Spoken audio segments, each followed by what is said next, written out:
Hello and welcome back to another episode of Voices of Western. This is the Humans of Western podcast, and I'm your host, Hossein. Today, I'm excited to be back with another one of our alumni episodes.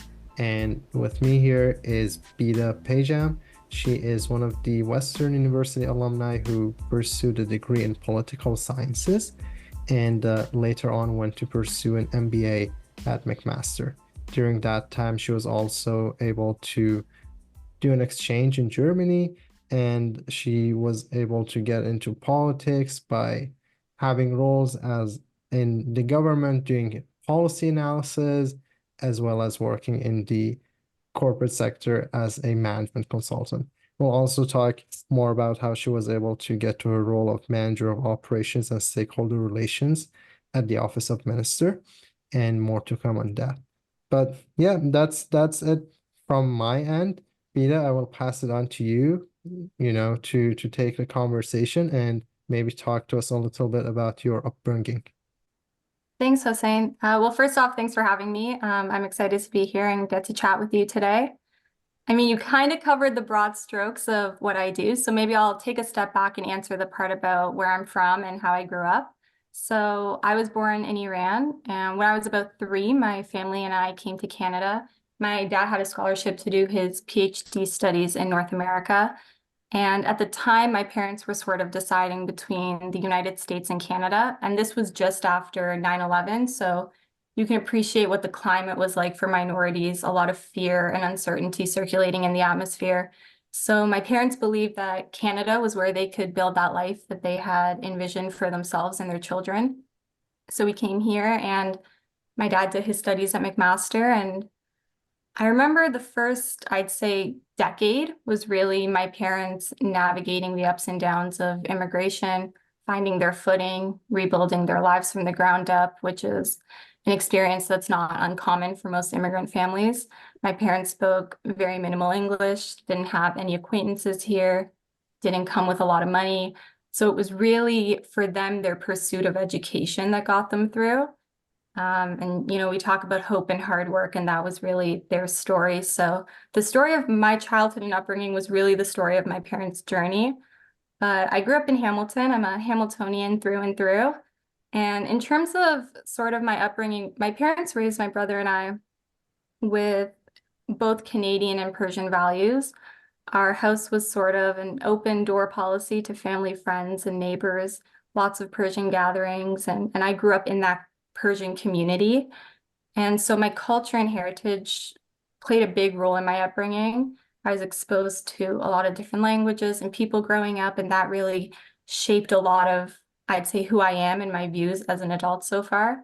And then, yeah, you covered the rest. I did my undergrad at Western, studied political science, and then when COVID-19 hit, I moved back to Hamilton, started my MBA degree shortly after that at McMaster, and have had the opportunity to do a few roles before this one. Amazing. Thank you so much for this introduction, Bita. I know how difficult it can be, growing up in not necessarily that it would be difficult being from a different culture, but trying Right. to make a sense of all of those different cultures and traditions around you from, one country and then being in a totally different country and not sure, what happens or what's supposed to happen with the multicultural diversity. But I'm glad you grew up in a country where that is appreciated and we give a lot of attention to diversity and people from different backgrounds. Right. Maybe you can also walk us through your journey to getting introduced to politics growing up. I think when I look back, and hindsight's 2020, my introduction to politics as a subject and what kind of sparked my interest really started with my parents and in the Persian community. Growing up, we would have a lot of Persian gatherings, and my dad and his friends would always sit and discuss foreign policy and economics. And I naturally gravitated towards their group and their discussions at a very, very young age.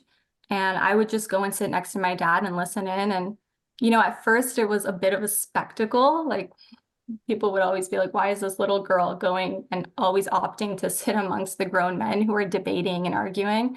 But that was kind of where I preferred to be. And I think my dad recognized my curiosity early on. So he would always sort of save a seat for me next to him. And if I was too shy to walk over to like in front of everyone to join him and his friends, he would gesture to me to get up and come join them. So I would just go and sit in this group and listen in. And back then, I didn't obviously have much of an understanding about what they were discussing. I didn't understand many of the words or the concepts, especially in Farsi. And I didn't have any of the historical context, but they were very passionate in their debates and they'd get pretty heated at times. And so I kind of picked up on this sense very early on that these were topics that were of great significance to them and that what was happening abroad really affected them here. I was always a big reader growing up, so I would try to pick up like a few lines from what the men were discussing, and then I would go read about it. So if they were talking about like the war in Afghanistan one night, I would go and read about that. If they were talking about national security, I would go and read about that. And then I would come back to these conversations with just a little bit more of an understanding. So those environments were really, I think, my first taste of the subject. But my parents really fueled my interest in politics, whether they meant to or not.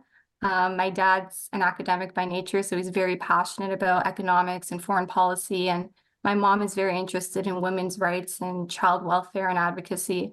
So I grew up in a home that was and still is fueled with debate and ideas. And then add on to that, my parents actually support different political parties. So I grew up in a house where I always had to kind of understand multiple sides of a single issue. And growing up, like if I ever had a firm stance on something, my parents would both rebut my views and play devil's advocate, which was really annoying at times, but they did it so that they would remind me that things are not one-dimensional, and that even though I might see something in a certain context, others might view that same issue through a completely different lens. So I look back and I think I was always surrounded by political discussions and was always sort of interested in how these concepts affected people's daily lives. But I never grew up, thinking I could have a career in public service or in policy. I never saw anybody in those occupations, so I didn't necessarily think it was feasible. But it wasn't until I went on to Western a few years later and got a little bit of exposure into campaigning and more political organizing. It's great to hear how this was something that kind of started early on as you were, growing up, you got exposure to it. And I guess the interest was already planted by the time you were at Western. Was it something that you initially set on pursuing when you joined Western, or was it something that you nurtured during your time? Not at all, actually. So I decided to study political science. I wanted to learn about how the world works and how the economy functions and about foreign policy. So I decided to come to Western and study poli-sci, but it was really extracurricular activities that were invaluable for me and helped me sort of make sense of my interests and gave me the opportunity to meet like-minded people. Um, at the time, I was involved with the Leadership and Democracy Lab, which was a joint venture between Ivy and the Social Science Department. And we would do research and develop publications on political and economic risk as it relates to different industries and companies. So that was a great experience. And then I would say about like halfway through my degree, by complete chance and circumstance, I came across more organized politics. It's kind of funny, actually. I'll never forget that day. I had walked into the wrong room, and there was a group of students kind of rummaging through some boxes, and they were short-staffed, so they asked if I had time to kind of stay and help them out. And I was going through a bit of a difficult time at Western, so I had nothing to lose. I stayed, I helped them out, and it turns out they were the Young Liberals Club on campus, and they needed volunteers, and they kept inviting me back. And at the time, I had no political allegiance or identity. I had never really thought about whether I was a liberal, a conservative. I had a bit of a sense, but I hadn't committed myself to a party. But it was an opportunity for me to show up for myself, and it was a lot of fun. So I kept going out to their events. And from there, I got into community organizing. So rallying up groups of people to advocate for different causes. I ended up on my first political campaign, and that was just a game changer for me. It kind of set me on this new path, and it was exactly what I wanted to do. And that was kind of it. I never looked back. And I believe in what I call aha moments, moments of like mental clarity and revelation. And that was one of them for me. It opened up a whole new world to me. And I'm still friends with that group from from day one. And I don't think they really realized what an impact they had on me, but that experience really shaped Western for me. Like it was definitely a highlight for me. Yeah, it's one of those things that, being at the right place at the right time and meeting the right 100%. people can totally change the direction that you're going. I'm Yeah, so yeah. glad to hear that. So, like you mentioned, being involved in different political campaigns. Can you give us some insight into what it's like volunteering on a campaign for a political candidate? Yeah, so it was an interesting time to kind of be introduced to campaigning and organized politics because I was learning academically about some of these concepts and theories and how they worked, but then on the ground could apply them or even identify like certain disconnects. So some of those abstract concepts we would learn about were more of a model for how things ought to be, but were not necessarily how they may have been in practice. So participating in a campaign or volunteering in the community or working with an MP or a minister, it taught me a lot. Things like door knocking, making phone calls, I love to do because in a sense, it's the closest you can get to people, right? Is on their doorstep, asking them, how are things going? What issues are top of mind for you and your family? Seeing if, folks are aware of available support, seeing how certain policies or initiatives impact their day to day, whether they're having the intended outcomes. So it's on the campaign where you can learn a lot of those skill sets.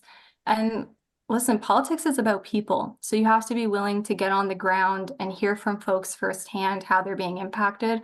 So you learn a lot about why we do this work in the first place through things like volunteering and making those phone calls and door knocking. And yeah, I encourage anyone who's thinking about politics, maybe interested in certain causes, to get involved at the grassroots level because that's where a lot of the understanding comes from. That's where the relationship building happens. Um, so yeah, I learned a lot. It was a lot of just reaching out to people, being proactive, getting the message out, getting the vote out, those sorts of tasks. So thinking about the people that you talked about, for example, through cold calling or door knocking, the ones who you have either talked to or met in person, is there a story that, years later still stands out for you? You still remember it like it was yesterday? Yeah, it's an interesting question. I more recently actually, because we still door knock even in the job I'm in now. I spoke to a woman who she herself had small children, and she was just so happy to hear about the early learning and childcare initiatives and how reducing the cost of childcare has been a priority for the government. And she talked about what that meant for her and her family.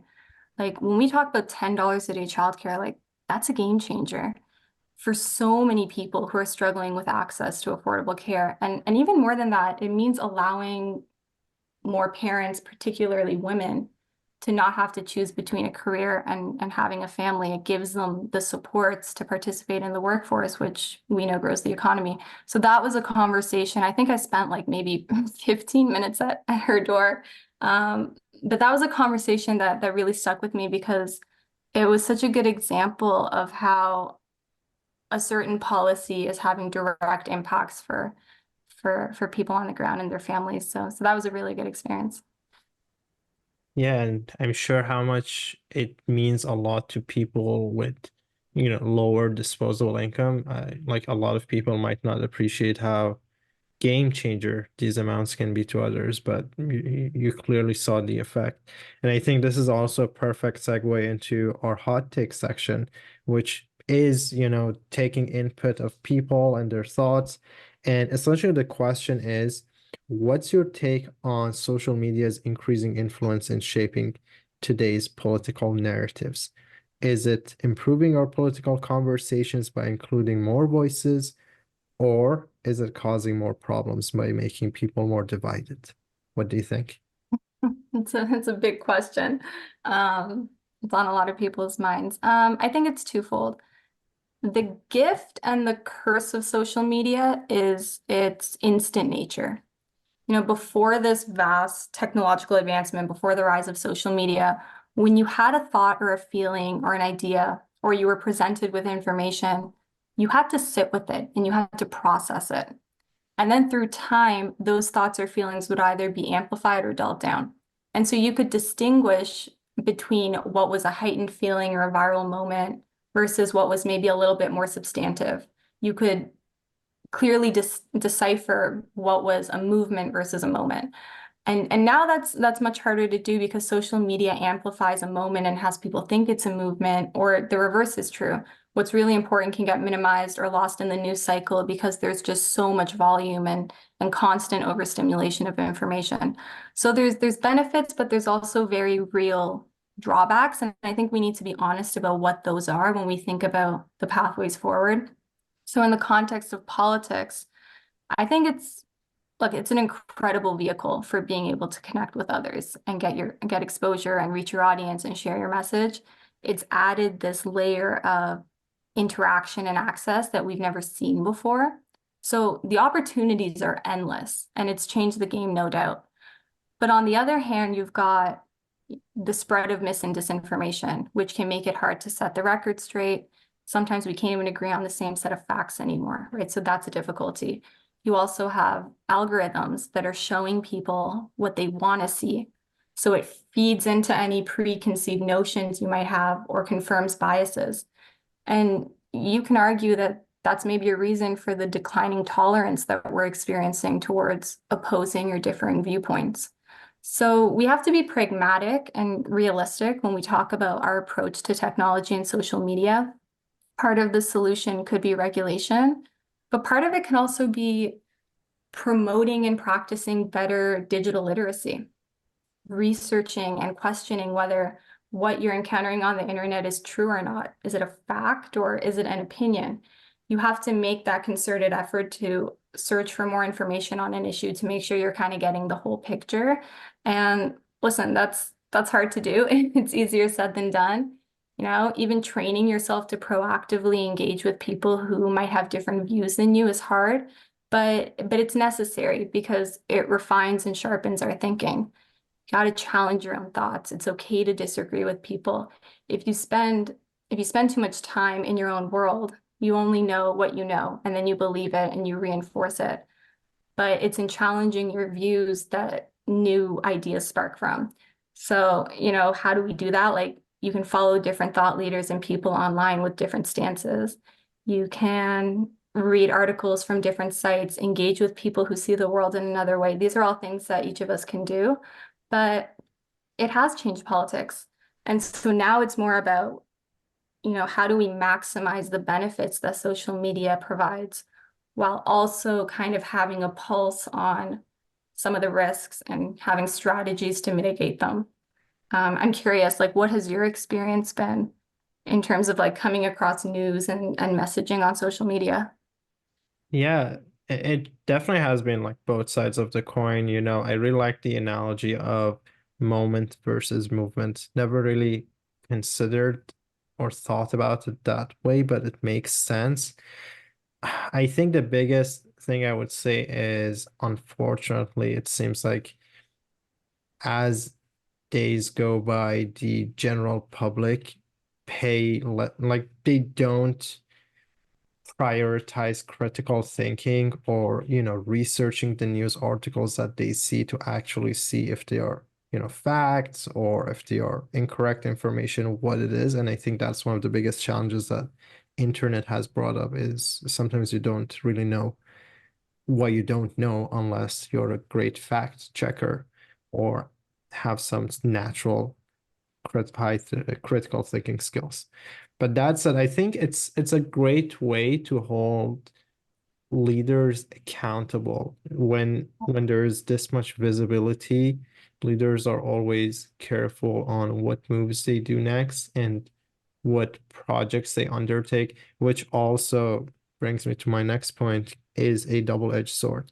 So in order to keep the public happy, they may take on some projects that are providing short-term benefits, but in reality, they have net zero effect in the long term, or worse, have like terrible environmental or sustainability effect in the long term, but who cares because they wouldn't, be in charge at that point. And that's what scares me the most is like maybe we're just putting too much pressure on them on political parties or leaders to make the decisions that only benefit short term. Yeah, that's interesting because from like it's on everyone, right? Like it's on the users to be able to, practice good digital skills to know what to take at face value and what not to. And then it's also on those who are creating content and posting to, it's that moral piece, right? Like using it responsibly and posting things that they know aren't going to mislead people or that are rooted in fact and that aren't, just meant to kind of bring about an emotional response. So yeah, it's hard to kind of control and regulate because you want to protect the rights of everybody involved, but it is also on us to make sure that we're using these technologies responsibly. So it's interesting. Yeah. Why don't we talk more about your MBA journey? Maybe like you can walk us through how it was and even how you ended up landing a job before formally graduating.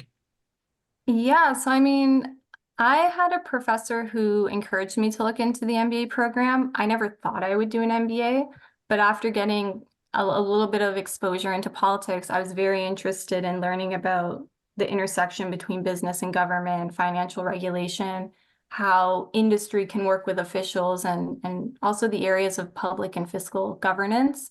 So I decided to enroll, and it was an incredible experience. The program really pushed me to try different things, work in different settings. I had wonderful mentors from the program who showed me opportunities that I would have otherwise never considered for myself. But I think more than that, I learned during the MBA that your career doesn't have to be linear, that it's okay to pivot and it's okay to sometimes take calculated risks. I kind of knew that after the MBA, I wanted to leave industry to go into the public service, but I didn't have any concrete plans for graduation. I still had a year of my program to go, and I had made the decision to go to Germany for a term. And then, pretty suddenly, to answer your question about landing a job, the minister I wanted to work for, who was also from Hamilton, had a job opening, and I applied and did the process and got the job offer. They called me and they're like, so how early can you move up to Ottawa? And I was like, so I actually am planning to go to Germany for 4 months. And they were like, Bita, we're hiring for right now. And I had already paid my tuition for Germany. So I was like, listen, I totally understand if you need to go another way. Thank you so much for the opportunity. It meant a lot to me. And then, we hang up, and about 40 minutes later, they call me back and they're like, okay, kid, go to Germany. We'll wait 4 months. We'll keep the job open. And when you return, it's yours. And so everything aligned and it all happened very quickly. And I took the job offer. I didn't consult with anyone. And I was like, you got a deal. I'll go to Germany. I'll come back. I'll move to Ottawa. And so that's what I did. And so I went to Germany, and when I came back, I had like 2 days to pack up all my stuff in Hamilton and move to Ottawa. The thing was, I still had a year of my MBA left, and I pretty much left my degree to go to Ottawa, which people thought I was crazy. Like, you've invested so much time and money into this degree, you can't walk away from it. But I felt very strongly that this was something I needed to do for myself, and I had faith that it would work out, which I don't know if that's a great plan, but that's how I did it. And it took me a couple of months, but the university switched me from the full-time to the part-time program, which was actually designed for candidates who are a little bit older, who had several years of work experience, but they made the exception, and ultimately it all worked out, and I got to do both things that were important to me. But really all of this to say is I learned that it's okay to pivot and that there's no right or wrong way to go about your education or your career. There's no timeline you need to conform to. And sometimes, it really is just about taking a chance and going with your gut feeling, within reason. Yeah, it's that was a great story. I'm so happy it worked out. The thing about calculated risks is obviously there's still always going to be risks with it, but at least I, in my opinion, the w way that it becomes calculated is you know what the costs, the potential costs are, but also decide to do it regardless because of how high the potential rewards are. So I guess that's what you ended up doing is because it was so close to what you wanted to do, a step towards that. And you decided to, you know what, I will figure it out. And I'm so glad it worked out well for you. Yeah, I was blessed. I had really good mentors and supports in academia and politics and business, and a lot of those experiences during those few years of my MBA, and even me deciding to leave my MBA came down to, people just taking a chance on me or opening doors for me, and I'm grateful to all of those people. Because there was a lot of, uncertainty during that time, but I really had great mentors who supported me, and I was pretty persistent about making it all work. So yeah. Talking about your exchange experience in Germany, what did you learn about the, you know, people, the culture of the country? Yeah, so I was in Leipzig. I got to attend the HHL School of Management, which was just an all-encompassing, incredible experience. Learned a lot, traveled across Germany and Europe. I was also there with my best friend, so it was great to be able to share that with somebody that I knew. I'd been to Germany before, but living there was a whole other experience. You've been to Germany, right? I think we talked about this. Yeah, I've been to Berlin for a couple of days before, but not Yeah. Leipzig. Yeah, most people I've talked to haven't been to Leipzig, but it's a great place. I recommend it to everyone. But yeah, Berlin's beautiful. Germany as a whole, it's home to beautiful landscapes. It's an industrial, innovative leader in the world. The regional development, the infrastructure is very advanced, very well maintained, and it's a very rich and vibrant culture. I have a great appreciation for German culture and its people. One thing that always strikes me is the level of accountability, the sense of duty and hard work that Germans possess, not just in their day-to-day, but overall as a culture. It's a real culture of hard work and accountability. And, what was so eye-opening to me is how open German culture is about their history and what it entails. They don't bury their history, and in fact, they talk about it very openly and very comfortably, and they'll engage with you on it. And even, beyond the people externally, like you travel to practically any city in Germany, and there's countless monuments and memorials to remind us of what happened in Germany and to millions of people. And you can feel that significance when you go to some of these sites. Like I traveled to, it was the Nazi Party's rally grounds and Coliseum, which they never finished the construction of, but you can go walk the site and you can kind of see um, what was, completed of it. And it was in Nuremberg, and that was an overwhelming environment to visit. Like it left a very heavy imprint on me, and that's just one example of many. You almost like you can't escape the history when you visit the country, and I think that's intentional. Even when you speak to Germans, a lot of the students explain to me that they're educated about German and European history and the Holocaust from a very young age, and it's repeated throughout their educational journey. And they're not just taught about the facts of what happened, but the why and the how and the reflection piece of it. So it's taught to students in a way of, this is what happened. And as the future generation, you need to know the past so that you can ensure that this doesn't happen again, which I thought was kind of a remarkable way to to teach these topics, the openness and the willingness to engage and talk about such heavy topics, it really speaks to the level of accountability and awareness. And that was something I found very refreshing in German culture. And it was very insightful to me. It was a very insightful experience living there. So it was an experience I was very grateful for. Building up on your experience of how the younger generation is being taught about those experiences earlier on. Let's, fast forward 10, 15, 20 years. How do those learnings show up in their day-to-day interactions with others? Have you noticed any like significant differences or unique features? Yeah, that's interesting.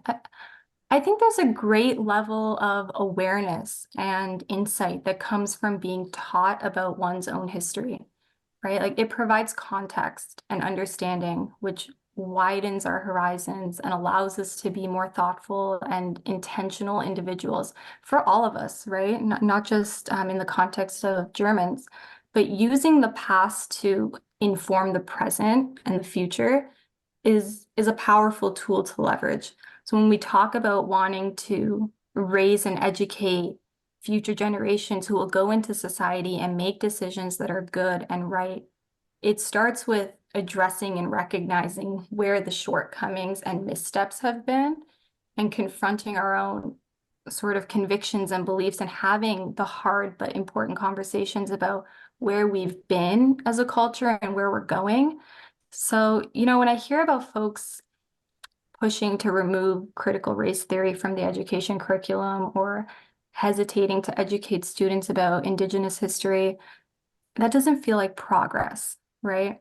So I think it's created a culture of awareness, of ownership, of civic duty in a certain way. And you can see that, right? You can see that in the behaviors, in the attitudes, in the openness and willingness to engage. Um, so I think it comes out in multiple different ways, but it's there and you can see it. Yeah, it's truly outstanding how they have been able to cover such, difficult conversations from an early age. I'm curious since, we are both from the Iranian background.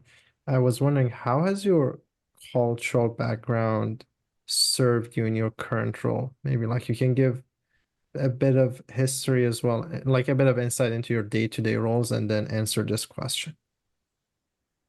Yeah, so I'll start with kind of the day-to-day responsibilities in my role and then maybe go back to that question about my Persian heritage. Um, So in a political office, you have, for the viewers, you've got the communications team, the operations team, policy, parliamentary affairs.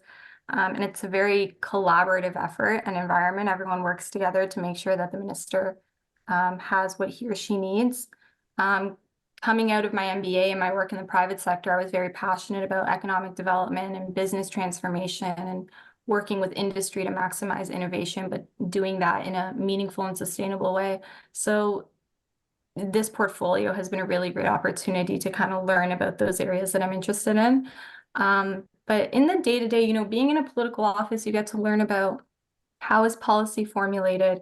How does the office operate? What's the relationship between civil servants and political staff in Ottawa? How do you engage with stakeholders to inform your policies and kind of how does the machinery of government work as a whole? So in terms of the day-to-day, every day is a little bit different. You brief the minister, you organize tours, you work on the strategy of, where are we going to send her, what places, where is she going to spend her time? And there's a lot of exciting things happening in our country right now when we talk about advancing our infrastructure capacity, the push towards developing the EV landscape and grid modernization, electrification, and kind of laying that groundwork for generations to come, but also working on, those kitchen table topics that are important to Canadians, affordability, economic recovery, coming out of the pandemic. So there's a lot that, different offices work on, and there's a lot going on for everyone in the office at all times, but every day is kind of new and, it's a great experience to be able to work with folks who have dedicated themselves to service and who are um, trying to create change. And so it's a great environment to learn in. So that's a little bit of what the day-to-day looks like.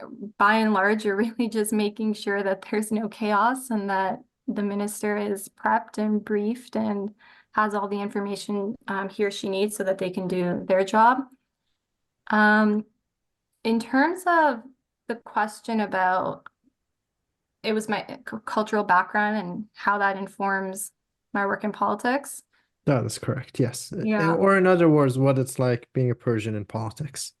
Yeah. I imagine it's different for everyone, but for me, growing up and seeing what the effects of the political and economic landscape and at times instability, what that meant for Iranians, I think shaped the way that many of us view the world.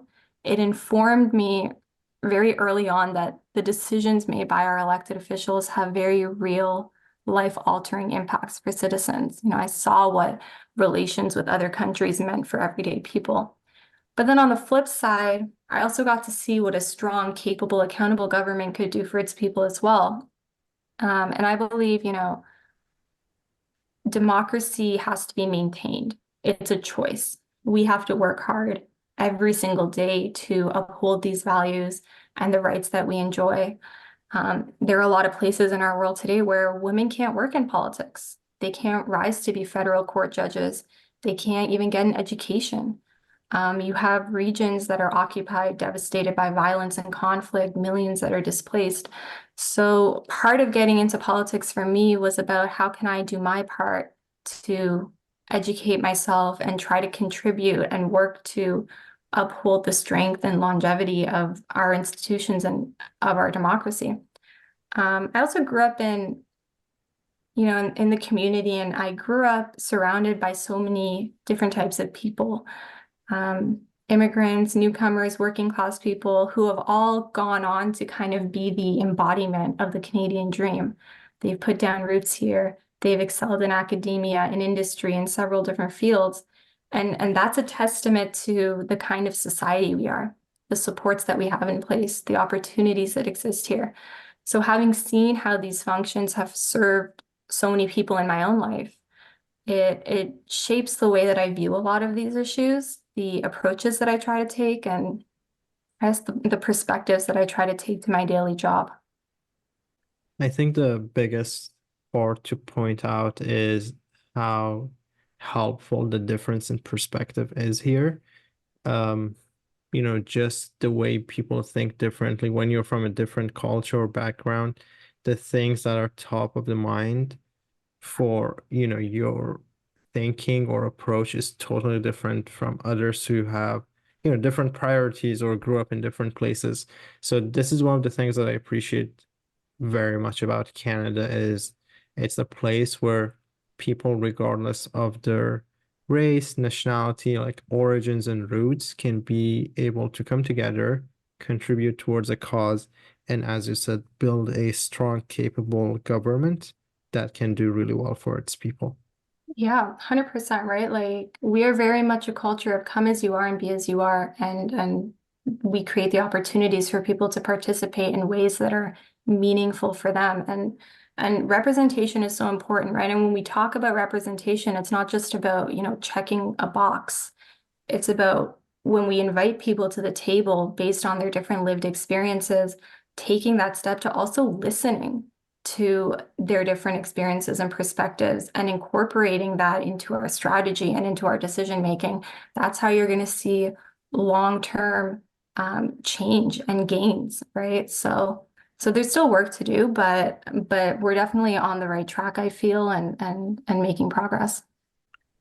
Now that you have been in politics for some time, um, we both probably have heard some myths about the job in politics and like in general.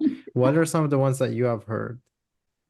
I think the myth that politics is this, far away, foreign, out of reach occupation or job or career. Politics is for everyone, and everything is political. So you don't have to work in a political office to be involved in politics and to have a say in politics, right? Whether it's the highway near your house that has been under construction for months and months and you're not seeing any change, or whether it's what's being taught to your children in the education system, or whether it's immigration or taxes, like everything is political in a sense, and these decisions that are made impact our day-to-day lives. So we have to have a say in them, right? And politics is an incredible vehicle for good. It's a way to connect with people and work on improving the circumstances of others. It's rooted in service at its core. Um, so I encourage everyone who's interested in politics or is maybe passionate about a certain cause or wants to explore the public service or gain a new experience to put your hand up and get involved at the grassroots level. Advocate for a cause that's important to you, because it really is for everyone. Politics is about people. And we live in a country, thankfully, where you have incredible access to your members of parliament and your elected officials. So we should all kind of take advantage of the opportunities we have to shape the society we want to live in, right? So I would say debunking the myth that you don't have a say in the decisions that are made, that, your vote doesn't count. It does, right? And so really just leaning in and getting involved and putting your hand up and um, yeah, just stepping up. Yeah, love it. I also love the example of how, you can put your hand up and be involved. As we've clearly seen from your story, something that you volunteered with, literally put you on a track to be able to do more and more things and eventually land up in a place that you're in today. So it's Yeah, always a great way to start. If you have no connections, don't know anyone, don't necessarily have any role models, I think just being passionate about something and pursuing that cause or change would be a good first step. 100%. Like it's really passion that can get you to go far, right? Like you don't have to have the right connections to get started. It's really just about the hardest part is showing up, and once you show up, the hardest part is over. So it's really about just getting out there and asking to volunteer, asking to help out. Even if you don't want to be directly involved in politics, just educating yourself on certain issues or spreading awareness, casting your vote, right? These are all ways that we can be involved in the electoral process. Absolutely. And now we are on to the mystery question part, which has been an interesting addition where the previous guest who was on the podcast left a question for the future guests, that is you, and then you would also be doing the same at the end, leaving a question for the upcoming guest on the podcast. Okay, I love that. Uh, Let's do it. yeah, and so the question that has been left for you is, if money wasn't a factor, would you still be pursuing the career that you currently have? If yes, why do you think that's the case? And if no, what else would you be doing? Okay, wow. That's a great question. I would. I would. Or at least something within the realm of policy or community and public service, because for me, it is about service and doing my part and having some small role in trying to make the world a better place, trying to alleviate the burden that some may feel, and trying to dissect problems and work on solutions. So it's a line of work that I'm very passionate about. And it's not about me or any one person, but to contribute to something larger than yourself, and to have the opportunity to do something you love is a blessing. And it's something I don't take for granted. And I'm very fortunate to be able to say that, because not everyone has the opportunity to try something they might like or to pursue a passion, because their circumstances may not allow for it, right? Whether they have to make ends meet or they're trying to provide a life for their children that they couldn't have themselves, or they have responsibilities that don't allow them to relocate to another city. Whatever the circumstances might be, it's an option that's not available to everyone. So the time that I have in this job under this minister and with this specific team is something I don't take for granted, and I hope to be able to do for as long as I'm given the opportunity. So yeah, I think my answer would be yes. I Love would say love with the the yeah, conviction in the answer. And as you said, yeah, like the answer could vary person to person. I yeah. can think of a lot of people who would happily say no, and they have a dream goal that they're working towards or saving towards, and once they achieve that milestone, then um, they would pivot to that project. But then there are also other people like yourself who have their dreams aligned in a way that what they are doing right now is what they're passionate about, which I think is the best form of finding joy in the career that you're pursuing. And it's unfortunate that not everyone gets to experience that. Yeah, and it's a matter of fit, right? Like everyone has the things that they're passionate about, the things that they're good at, and it's about, how do you find a role that plays to your strengths and provides you the opportunity to learn and grow and challenge yourself. So yeah, I'm interested. What about you though? If you could kind of do anything, what would it be? If I could do anything, I love my current job, but I would also love to be a restaurant owner. I would probably open up Oh, a Persian restaurant and be cooking food there every day because I would be eating the food from there like fresh, and I wouldn't, have to cook for myself at home. That's actually one of my hobbies is to cook oh great my food. gosh. That's incredible. Yeah, I mean, cooking in general is not easy. Cooking Persian food is a whole other ball game. I don't have that skill, but I admire anyone who can prepare Persian food. So that's incredible. When you create this Persian restaurant, I will be there at the opening and I will be the first customer. Yeah, I will definitely count on you.